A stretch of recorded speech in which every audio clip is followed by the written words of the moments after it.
The Detroit Pistons over the last couple of years have been an absolute mess, and the recent hiring and firing of head coach Monty Williams just showcases how rough and dysfunctional the last couple of years have truly been for Detroit. For those of you who don't know, the Detroit Pistons just fired their head coach Monty Williams after just 1 year of coaching in Detroit. And this is especially crazy when you consider the fact Monty Williams just last year signed the largest coaching contract in NBA history, a 6-year, $78.5 million deal.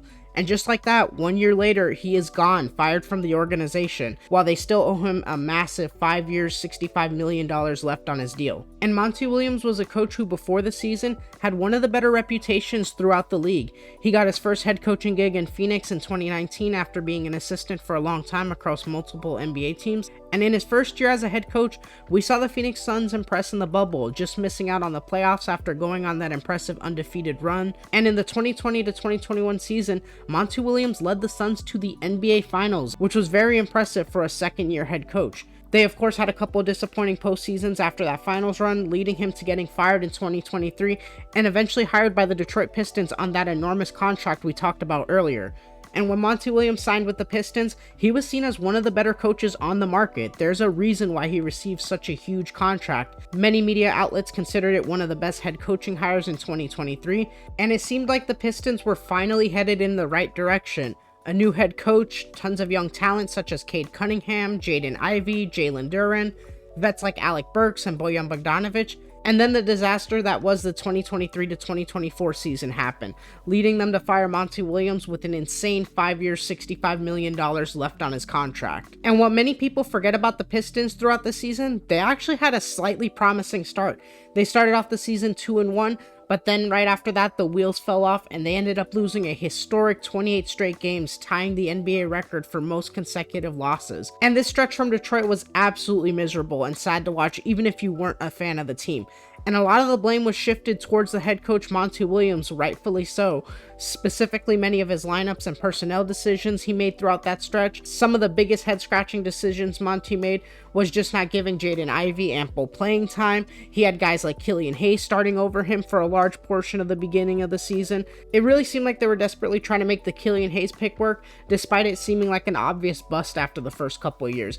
And that was at the expense of Jaden Ivey. Other young players like Marcus Sasser were getting wildly inconsistent minutes as well, and it had Pistons fans livid, especially when this was supposed to be a rebuilding year where you try to let the young talent play it out and show what they've got. Other big complaints about his coaching style ranged from lack of urgency in late game situations, his refusal to call timeouts when opposing teams went on crazy runs, not using his challenges, and once again, his rotations. There were points during the season where he would play a whole platoon bench lineup, and for obvious reasons, running these types of lineups on a team like the Pistons, which already lacks talent and is one of the worst teams in the league, led to multiple blown leads, and it led to multiple furious Pistons fans, and was a big reason why they ended up losing 28 straight games. And to be fair to Monty Williams, this Pistons team that was constructed was one of the worst constructed rosters we've seen in a while. Sure, this team definitely has a lot of young talent, but the fit was always questionable, especially right off the bat.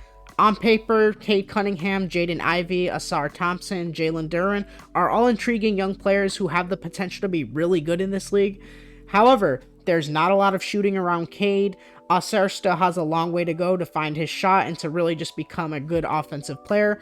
Ivey has shown flashes, but he's not the most efficient from the field. That combined with a really bad bench, questionable rotations, and even a couple injuries such as Jalen Duren missing a huge chunk of time in the beginning of the season during that losing streak, led to a historically awful run.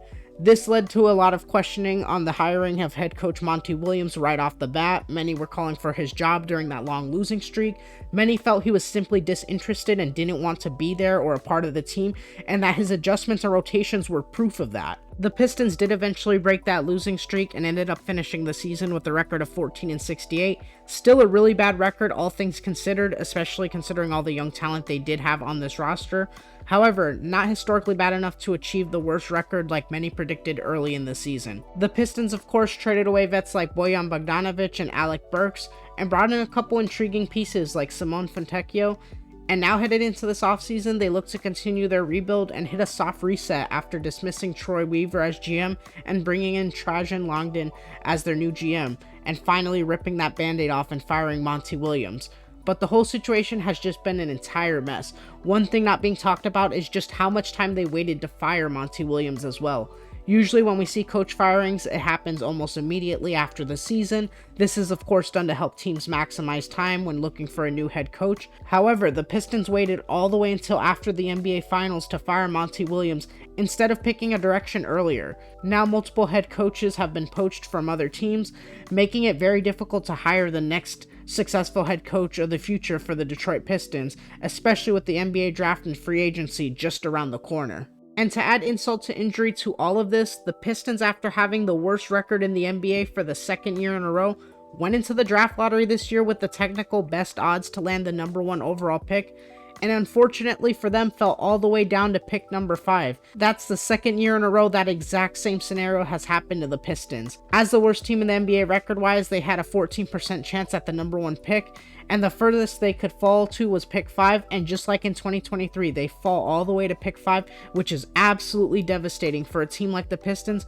who is trying to add as much young talent to this team as possible. This bad luck is due to the newer lottery odds introduced a few years ago, which if you look into the numbers actually makes this scenario a lot more common than you would think. The Pistons, despite having the worst record, only had a 52% chance at having a top 4 pick, meaning they had a 48% chance to drop to 5, which has happened now 2 years in a row, which just feels like cruel bad luck for the Pistons. If there is any silver lining in this, it's the fact that this draft class is seen as one of the weakest in recent memory. There are not many super highly projected stars at the top of this draft, like last year where we saw Victor Wembanyama, Scoot Henderson, Brandon Miller, so if there ever was a draft class to have bad luck in the lottery, this would definitely be the one. However, this next chapter of the Pistons rebuild is going to be very interesting. They now have a new GM at the helm in Trajan Langdon, who has already shown he's not afraid to make big decisions, firing Monty Williams just 3 weeks into his tenure. They also have young talent that looks to be very promising. Cade Cunningham, despite the injuries and some overhate due to the Pistons just being so bad over the past couple years, does project to be a real star in this league. He's shown so much potential on the playmaking side of the ball. He has all the tools to be an efficient, great scorer. He just needs better fitting pieces around him. Jaden Ivey, another explosive guard who has a high motor, looks intriguing as well as a prospect. The fit next to Cade is going to be interesting, but he's shown a lot of promise. He just needs to be a little bit more efficient from the field and really find his own. Jalen Duren, an excellent rim running big man, great rebounder, and effort guy, really broke out last season. I'm excited to see what he turns into. And Ausar Thompson, a well-rounded wing who can rebound, attack the rim, even play make a little, just needs to work on that shooting and scoring to really take it to the next level. Despite the mess last season, the Pistons have a fun young core, and hopefully under a new head coach and a new GM, they're able to find their footing and turn this rebuild around.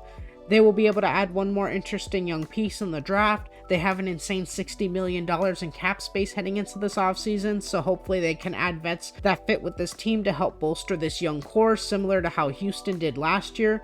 This is going to be a key offseason for the Pistons rebuild, and I hope for the sake of Pistons fans, they're able to get this going in the right direction, because it has been a really rough couple of years for Detroit basketball. But let me know, what are your thoughts on the Monty Williams firing? Do you think it was too soon, or was this the right decision to make? Let me know in the comment section below. As always, if you enjoy this type of content, hit that like and subscribe button to stay up to date with our other NBA content. Once again, thank you for tuning in, and have a great one.